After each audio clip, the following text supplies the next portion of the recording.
good morning, and just a few opening comments, and just I want to thank everyone who came out on Saturday. Appreciate our guys and their efforts, and get a chance to see them on the field, but also get a chance to interact afterwards, and it was great to spend some time with the fans myself too, and appreciate y'all coming out. It was a beautiful day. A lot of activities around campus, and so hopefully you took in a few of those as well. But it was back to work today. That's our team's mindset right now. Is we had a short team meeting, but back in the weight room, and we're 100 days away roughly from training camp, and we talked about taking advantage of every opportunity. And these guys back to work today. The next 2 weeks, lots of workouts, some individual one-on-one meetings that we would do anytime at the end of the season, at the end of the spring. So we're doing a lot of that. Guys taking care of their schoolwork, and then finals after that. And they'll have a short break, but I think the momentum that we carry here into May is critical. The next 3 months or so, 100 days, is really going to set up the 6 months to follow. And the question that we've been challenging our guys with going back to January, when we saw the want to, we saw the desire, is can you sustain that level of intensity? And you refer to it as competitive stamina often, and that might be in the midst of the practice, it might be throughout the course of a week or a certain scrimmage. It might just even be for one play. But for us, that competitive stamina, and related to what I'm talking about, is can we carry it through each phase of the off season, and then that leading to us just having this way about us, how we do things, an edge to us that carries us through the entire fall. So I'm excited about the strides we made. I think there's some depth that's being created in our team. Referred to it kind of maybe as a blessing in disguise that we had so many guys that were out still kind of going back to last season. I think it really allowed us, forced us in some ways to get a lot of guys more reps than they maybe would have had, and that's going to help us be a deeper and better team down the road. I'll open up for questions. We'll start with Charlie Potter on the right. Yeah, hey Coach. Just with the portal opening on Wednesday, what are maybe some positions you guys are looking to target? Yeah, I think you're just always looking to find the right person that fits who you are as a program, someone who can make your team better, our roster better. So we have just a couple scholarships really available to us. So we'll be careful, and they got to meet all those areas that we feel good about: the culture of our team, the chemistry from within, the work that's being put in. So I like the combination of attrition and addition that we've had, whether it's high school guys coming in. 18 of our 21 guys were here, that we signed in December, and so they aren't going to feel like freshmen this summer. And then also a few of the transfers that have come in and really done a nice job blending in as well, and defining their roles more and more every single day, asking more out of them from a leadership standpoint. So we'll be super careful on what we do with the portal. There are some areas where we do know if we have the right person pop up, we would take advantage of that. Staying on the right side, we'll go to Dick. Yeah, Ryan just told us that if you guys played tomorrow, that Ty would be the guy at quarterback. What did he do this spring that made him, Ryan want to say something like that? And for you, where do you see that position right now? Yeah, I think there's a lot of great things they've all done. Ty continues to I think move trend upward. I think all of them have really added to their game. They're all at different spots because Keelan's learning the system. The other two know it better, for sure. And Ty, has been around and just has done a nice job. I think the trending upward is a big piece of it. Ty's an accurate thrower. There's always going to be balls that every guy wants back, but I think the ability to learn from your mistakes, learn from other people's mistakes, be able to comprehend things, not be overwhelmed to think that he's just had more time, but they're all doing a lot of really good things together as a group. And now I will say, we're not where we need to be at the quarterback position yet. So I feel like that exists within our team to have that level be accomplished, but this is part of the process. I shared with our team, we're not where we need to be as a team. I hope we don't ever think that. It's never been that case everywhere I've been. Any year I've been a part of, to where you finish spring ball in April and you're like, okay, we're good to go. us, "Are you ready for the season?" No, I'm not. We got a lot of work to do between now and August, and that's the case, I think, with the quarterback position. Jump to the far left to Chase. Can you speak to the spring that Wilkin Formby had and also a couple of the backup offensive tackles? Yeah, Wilkin, he's really come a long, long ways, and we just met this morning, a group of us with him, and I think the thing that, you lose sight of sometimes is if you flipped on the film a year ago, what would it look like? We're in it every single day with him, and he's just focused on the now, but, you peel back a little bit, and it's I think sometimes you forget how far guys come, and that's the case with him. It's a physical piece. It's a discipline piece, and for every guy, but I think as an offensive lineman, especially a tackle, there's so many little details now that he's picking up on that he wouldn't have picked up on even late in the season last year. So it's more reps. It's just another cycle through, just like for all these guys, of relearning the system, hearing the details again over and over, adding to your game. But he's gotten stronger. He's more confident. He's still getting every day. We've got to get better. He's a tackle for us that we need to rely on to get it done, not just at an okay level, at an elite level to accomplish our goals. And I think the other guy to point out would be Olas. Olas just did a nice job having him move around a little bit. I think this is probably flexibility to move different spots. You thought of him as more as an interior guy. He really continues to reshape his body and do some things that I think have really led him to us feeling very comfortable with him in multiple spots, left side, right side, inside, outside. So I'm really proud of him. I think Arkell's a guy that's coming along. He's a developmental player, but doing a great job. His heart's in it. Guys love him.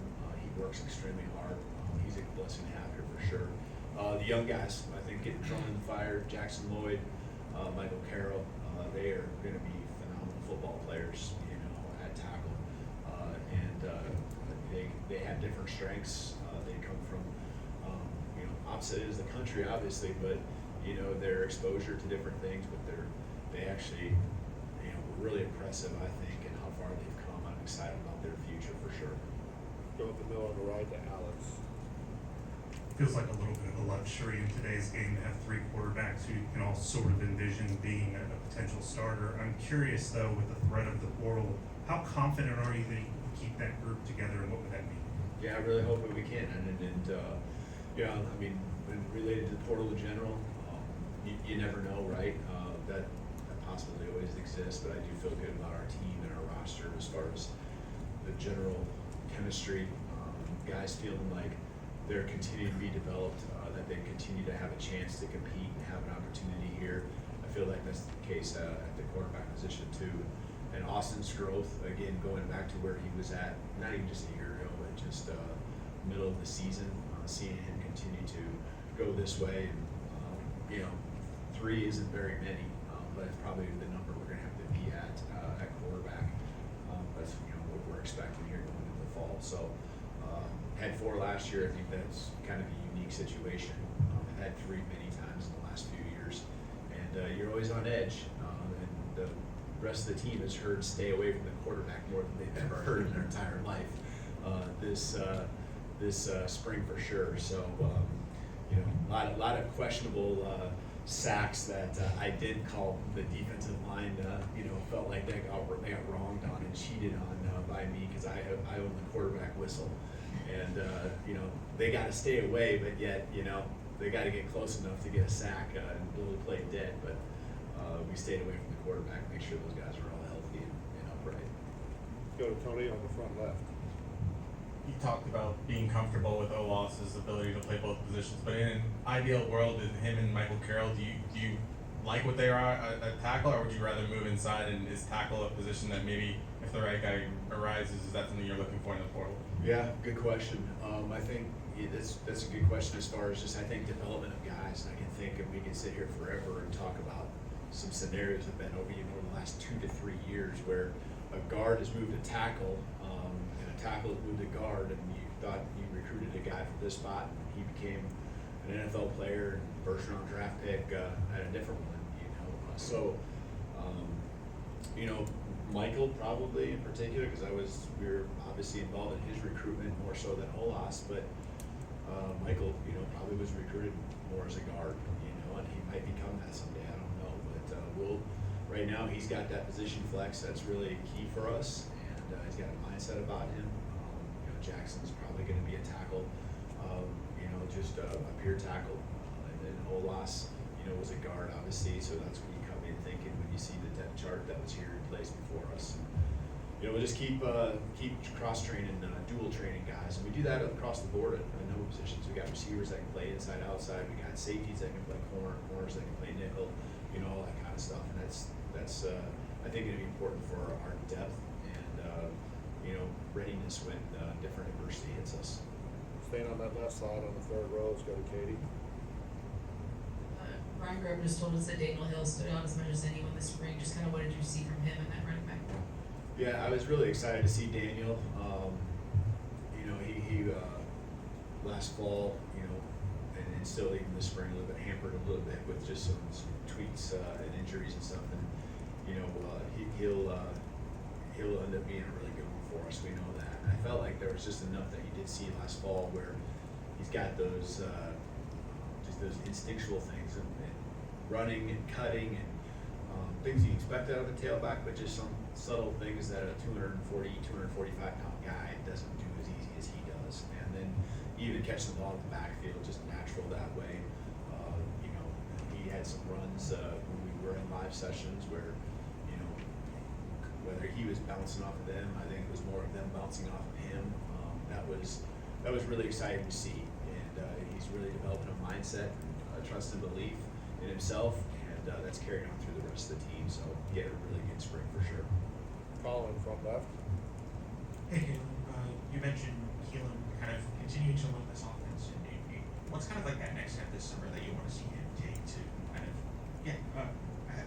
I think consistency. You know, he had some really big days, and you saw a lot of flashes of what he is capable of, and then you saw some times where just consistency, and sometimes that just means not making the big mistakes. You know, and so it's growth, it's learning.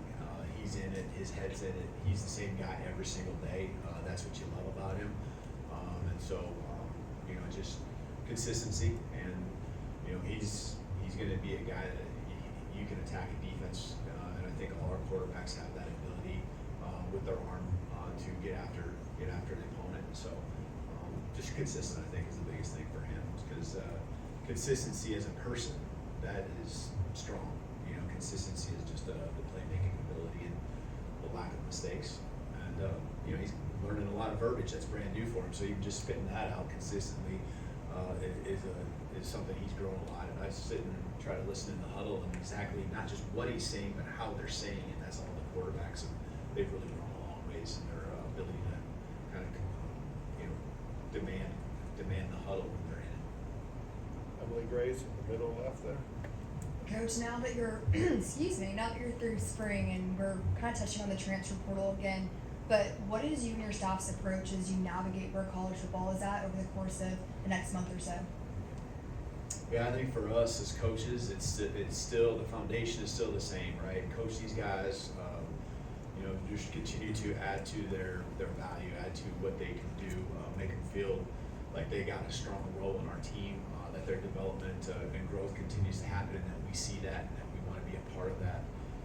And you know, I think just when they feel that and they get the feedback, you know, we can be strong with our guys. I mean, they know that we care about them, and they know that you know, we need them to help us accomplish our goals as a team. And, you know, just they have their personal goals too, and we want to help them accomplish it. So again, you never know this time of year. We felt last year we really didn't lose anyone at this time that we felt we're going to have going into the fall, and so you know, definitely, I don't want to say keep our fingers crossed, but that's the case, you know, here with the portal. So I'm proud of our guys. I think the guys that you want around you, whether it's coaches or players, they have a good head on their shoulders. They can have perspective on what they really truly have here at Alabama, and it's special, whether it's the resources that they have and the people that they have around them in the training room and the weight room.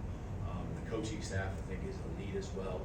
And so these guys are getting, getting an experience that they should not take for granted. We can talk about the stories of guys who have come in and said how great it is here, or guys that have left and, maybe even wishing they could come back. And so, be careful what you ask for. The grass is definitely not greener on the other side. So I love our guys. I think we got a great room. They continue to push each other, hold each other accountable to a level of strain. When I say accountable, it's not accountable just to, making sure you're here for this on time or doing this right. It's a level of strain, it's a level of edge, and I think they're really doing a much better job of that this year. Now they're more comfortable with who we are and what we want to be. Go to Mike, second row on the right. How would you assess the competition of wide receiver beyond kind of the obvious guys at the top? Yeah, it's there are. I mean, you got some experienced guys coming back. You had Isaiah in. I know Rico Scott had a really nice spring. We expected that. That's actually internally we expected. We could see that happening throughout the fall. Roll grew in December, but you can go on and on. I really like our freshmen that came in as well with Derek and Latsier. We really think we nailed it with incoming freshmen that way. They're freshmen. That's what we got to remember. And so there's some growth that they got to experience, much like we're talking about quarterback and these tackles and so forth. And then you can go into the Mbakwe's and guys that made that transition, and Jalen Hale coming back, and go on down the line. They all are just out there competing, and I like the mindset that's developing. I say developing because it's something I think we're capable of, but we are far from there yet. It's to be the best receiving corps in the country, and that's not just one or two guys or three. That's the whole unit, and whoever goes out there, we're developing more confidence that they can get the job done. I like the versatility that a lot of these guys have inside, outside. We can move guys around, much like we've been accustomed to over many years, to where you don't know where so-and-so is going to line up. And that might not just be the receivers, that might be the tight ends, the running backs. They can line up in empty, they can be out flex, they can be in tight to the box. If you're a tight end, you put your hand on the ground. So we got a lot of position flex, a lot of versatility. The guys are understanding the system, not just the what and how of what they're supposed to do in their execution, but also the why. Okay, we got two more questions left, starting on the way back, Johnny. Staying with the receivers, just wanted to get your perspective on Isaiah Horton, how his spring was, and just his size stands out when you look at him in practice or out at A-Day. Just how much of a true red zone threat was that in consideration when you were trying to go get a guy like that? Yeah, I had high expectations for him coming in as far as who he would be, and he has definitely not let us down, or me down for sure. He's come in, and the thing I love about Isaiah is just the way he handled it. He's a guy that you want to ingrain, get yourself in there. But he went about his work. And guys, what I've seen here that come in and just do the work, they develop a respect amongst the team quicker than not, because that's what our guys care about, is who's going to come in, who really wants to be a part of this culture, who's willing to work. He has done that, and now all of a sudden you see him, because he is a productive guy.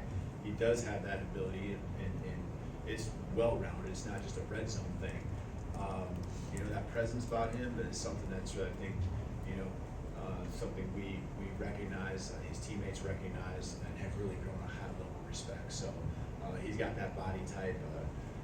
He caught some balls, and it was televised. So he caught some balls for Jalen at Pro Day, and he's showing out in a lot of different ways for some of us who had seen him a couple practices, but guys who catch in breaking routes coming in full speed and not break stride. That's something I think is one indicator of how smooth and how talented you are. But he's really fit in well. He's got a great personality, great teammate. All right, we'll finish up with Jimmy right here in the middle. Coach, going back to being able to move receivers around, can you walk through a little bit of the thinking?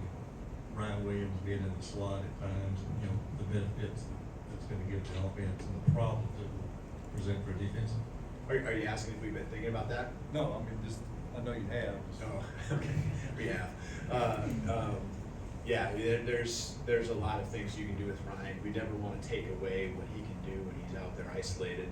But the ability for him, to get inside and get matchups, and he can get matchups against guys, pretty much against anyone. But I also think that we don't wanna just put him in a spot, you know, seeing slot guys get, you know, bracketed and so forth, and so we need to make sure that, again, our system allows guys to get to all areas of the field. And because of Germ and because of these other guys, you know, we talk about Isaiah, we can go on and on and on through our roster right now, that can go inside or outside. That will allow, you know, Ryan, to be able to do that. So, you know, you want the greatness of others to help you become great, and that's something that's really big, you know, that's gonna help Ryan have even a bigger season because of the others around him. All right, thank you, All Coach. right, thank you guys. Roll Tide.